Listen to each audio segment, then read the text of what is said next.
আসসালামু আলাইকুম। আপনাদের আজকে একটা দারুণ একটা ভর্তা তৈরি করে দেখাবো। প্রথম কড়াইতে তেল দিয়েছি, তেলটা গরম হয়ে গেলে টমেটো কেটে দিয়েছি, 2 ফাইল করে দিয়ে ভাজা ভাজা করে নিয়ে লাবাই নিয়েছি। সরিষার তেল দিয়ে দিকে ধনে পাতা বেশি করে, পেঁয়াজ বেশি করে কুটে রেখে দিয়েছি।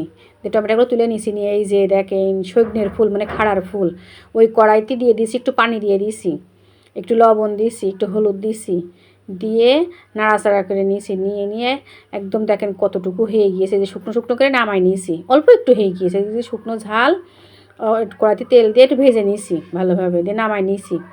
নামাই নিয়ে এদিকে খাঁটি সরিষার তেল দিয়ে ঝালের বুটাটা সাফ করে দিয়ে ধনের পাতা পেঁয়াজ আর ঝালটা লবণ একসাথে দিয়ে চটকিয়ে নিয়েছি।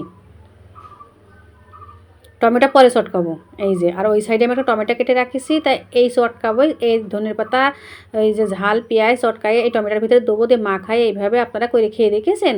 দারুণ মজা হয়, একবার খেয়ে দেখবেন, গোশ ফেল হয়ে যাবে।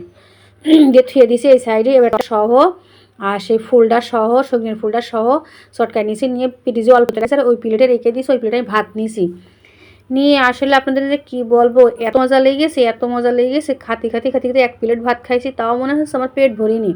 তো এক পাশে একটুখানি ভর্তা ভাত খেয়ে দিয়েছি। আপনাদের দেখানোর পরে আমি আবার ভাত নেবো, নিয়ে আমি আবার খাবো। একবার হলে এইভাবে ট্রাই করে খেয়ে দেখবেন। আল্লাহ হাফেজ। আর এমন একটা জারে যদি পানি খাওয়া হয়, এমন একটা জারে